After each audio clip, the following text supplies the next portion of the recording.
प्रभु यीशु मसीह के नाम में आपको अनुग्रह, शांति और आशीष मिले। एक मियाँ बीबी शहर से दूर एक ऐसे इलाके में रहते थे जो जंगल के पास था, और जो पत्नी थी वो प्रभु यीशु की एक अच्छी विश्वासिनी थी और प्रार्थना करने वाली स्त्री थी। लेकिन ये जो पति था, जबकि पत्नी के साथ उसका अच्छा व्यवहार था, लेकिन प्रभु यीशु पर विश्वास नहीं करता था, बल्कि उसका विरोध करता था। एक सवाल आता है कि प्रभु यीशु का लोग विरोध क्यों करते हैं? कई कारण हो सकते हैं। एक कारण तो बाइबल ही बताती है कि ज्योति इस जगत में आई, लेकिन मनुष्य ने अंधकार को चुना। ज्योति में नहीं आए क्योंकि उनके बुरे काम प्रकट हो जाएंगे, क्योंकि ज्योति में आने से ही जो चीजें अंधकार में होती है वो प्रकट हो जाती है। और प्रभु यीशु ने कहा, मैं जगत की ज्योति हूं। तो कुछ लोग अपने पाप को छोड़ना नहीं चाहते, इसलिए प्रभु यीशु के पास नहीं आते, और इसलिए भिन्न भिन्न कारणों को लेकर, बहानों को लेकर प्रभु यीशु को घृणा करते हैं। कुछ लोग जानते हैं प्रभु यीशु की बातें सच है, लेकिन वो समाज से डरते हैं। कुछ सोचते हैं कि पता नहीं प्रभु यीशु पर विश्वास करने से कोई धर्म बदल जाएगा। सोचते हैं ये कोई पश्चिमी धर्म है, लेकिन ये सब गलत है। ना प्रभु यीशु धर्म बनाने आया और ना उसका विश्वास कोई धर्म है। ये लोगों ने बना दिया, निश्चित रूप से, इसमें कोई शक नहीं है। लोगों ने इसको धर्म बना दिया है, लेकिन प्रभु यीशु तो खोए हुओं को ढूंढने और उनका उद्धार करने के लिए आया। और कुछ लोग इसलिए विरोध करते हैं क्योंकि वो जन्मे ही हैं हर एक भली वस्तु को घृणा करने के लिए। उसका कोई उपाय नहीं है। खैर, लेकिन ये व्यक्ति उस स्त्री का पति था, और ज्यादातर ये होता है दुनिया में सब जगह कि जो पत्नी होती है वो काफी अपने पति की चिंता करती रहती है ना, और सोचती रहती है, मन ही मन में डरती रहती है कुछ गड़बड़ ना हो जाए, कोई ऐसी बात ना हो जाए। तो वो प्रभु से प्रार्थना करती है ना, इस प्रकार से शायद कि प्रभु इसका अनंत काल बचा लेना, ऐसा ना हो कि मेरा पति अपने पापों में मर जाए और नरक में चला जाए, तो मेरे पति पर दया करना। हमें नहीं पता कितने साल वो अपने घुटनों पर आकर प्रार्थना करती रही, है ना, और धीरज रख रही थी कि प्रभु इसको किसी दिन छुएगा, इसके जीवन को बदलेगा। तो एक दिन की बात है कि वो आदमी जंगल में गया लकड़ी काटने के लिए, आग जलाने के लिए वो लकड़ी चाहता था। तो जंगल में गया और वो ढूंढ रहा था कि कौन सा पेड़ में काट सकूं। और तब उसने एक ऐसा पेड़ देखा, नोटिस किया, जो सूखा था और मरा हुआ था। उसकी शाखाएं टोटली बिना पत्ते की थी और ऐसी हवा में लटक रही थी। तो तब उसने मन में सोचा कि मैं इस पेड़ को काट दूंगा, क्योंकि ये सूखा है, मरा हुआ है और जलने के एकदम लायक है। और जब उसने ये निर्णय लिया तो एकदम एक सवाल उसके मन में, मानो को एक जैसे बिजली की नाई चमका। और वो सवाल वो अपने आप से पूछता है उसमें कि क्या मैं एक मरे हुए पेड़ की तरह हूं जो जलने के लिए तैयार है या योग्य है? ये विचार आया, उसने इस विचार को दूर करने की कोशिश की, लेकिन वास्तव में ये उसकी पत्नी की प्रार्थनाओं का उत्तर था। ये परमेश्वर की तरकस से चला हुआ एक तीर था जो इसके हृदय में लगा। फिर जब वो पेड़ के पास आया और अपनी कुल्हाड़ी से एक के बाद एक उसको काटने के लिए मारता गया, तो उसके मन में ये विचार बना रहा, क्या किसी दिन परमेश्वर मेरे लिए ऐसा कहेगा, इसे काट दो, ये क्यों भूमि को, जमीन को घेरे रहा है। ऐसा लगता है कि उसने ये कहानी पहले सुनी थी, शायद पत्नी से सुनी थी। बाइबल में ये कहानी है।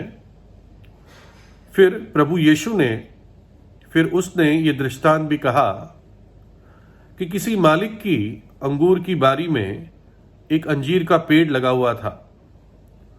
वह उसमें फल ढूंढने आया परंतु ना पाया। तब उसने बारी के रखवाले से कहा, यानी माली से कहा, देख 3 वर्ष से मैं इस अंजीर के पेड़ में फल ढूंढने आता हूं परंतु नहीं पाता, इसे काट डाल कि यह भूमि को क्यों रोके रहे। उस माली ने उसे उत्तर दिया कि हे स्वामी, इसे इस वर्ष तो और रहने दे कि मैं इसके चारों ओर खोद कर खाद डालूं, सो आगे को फल देता है तो भला, नहीं तो उसे काट डालना। वो अपनी कुल्हाड़ी से पेड़ को काट रहा था और जैसे एक के बाद एक कुल्हाड़ी लगती जा रही थी, तो उसे अपनी आत्मिक मरी हुई दशा और आने वाला भयंकर भविष्य या भयंकर अनंत काल का विचार उसको कायल कर रहा था।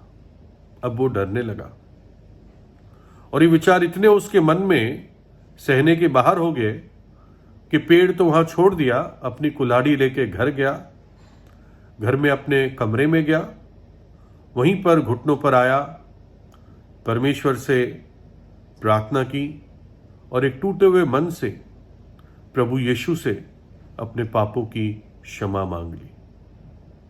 उस दिन उस पति का, उस व्यक्ति का उद्धार हो गया। उसकी पत्नी की प्रार्थना का उत्तर मिला। उसको अनंत जीवन परमेश्वर ने उस दिन प्रदान किया। सबोपदेशक में एक वचन है, यदि बादल जल से भरे हुए हो तो भूमि पर बारिश होती है, और वृक्ष चाहे दक्षिण की ओर गिरे या उत्तर की ओर, तो भी जिस स्थान पर वृक्ष गिरता है वहीं पड़ा रहता है। बड़े बड़े पेड़ जब गिर जाते हैं, जहां गिर जाता है वहीं पड़ा रहता है ना। सिर्फ जब रोड वगैरह ब्लॉक हो जाते हैं तो लोग आके बड़े बड़े मशीनों के द्वारा, क्रेन के द्वारा पेड़ों को हटाते हैं, नहीं तो जंगलों में जहां पेड़ गिरता है वहीं पड़ा रहता है। और हमारी भी स्थिति ऐसी है, उस गिरे हुए कटे हुए पेड़ के समान है। अगर परमेश्वर हमारी सहायता ना करे तो हम उस कटे हुए या गिरे हुए पेड़ के समान रहेंगे।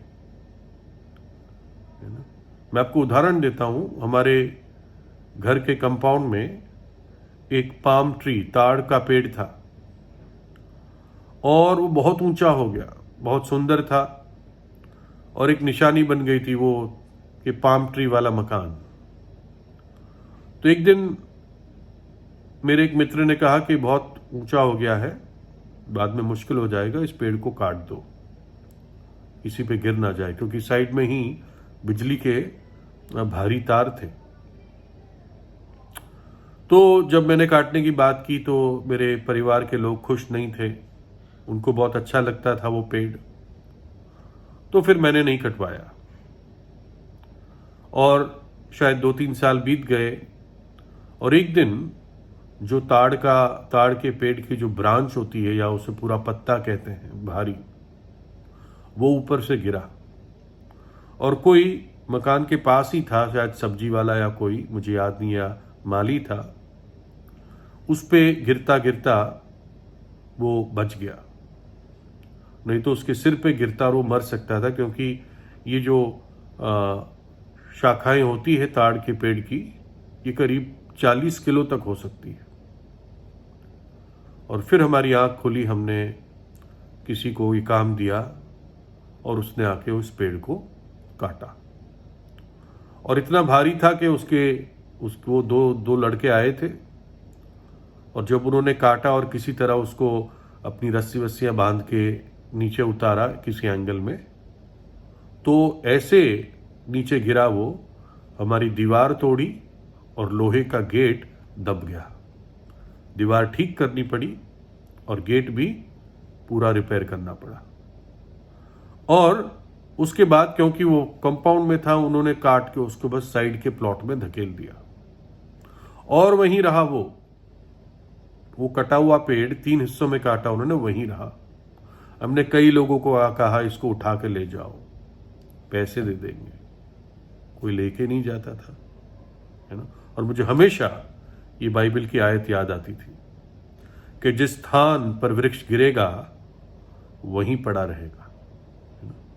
पाप का जीवन वहीं पड़ा रहेगा।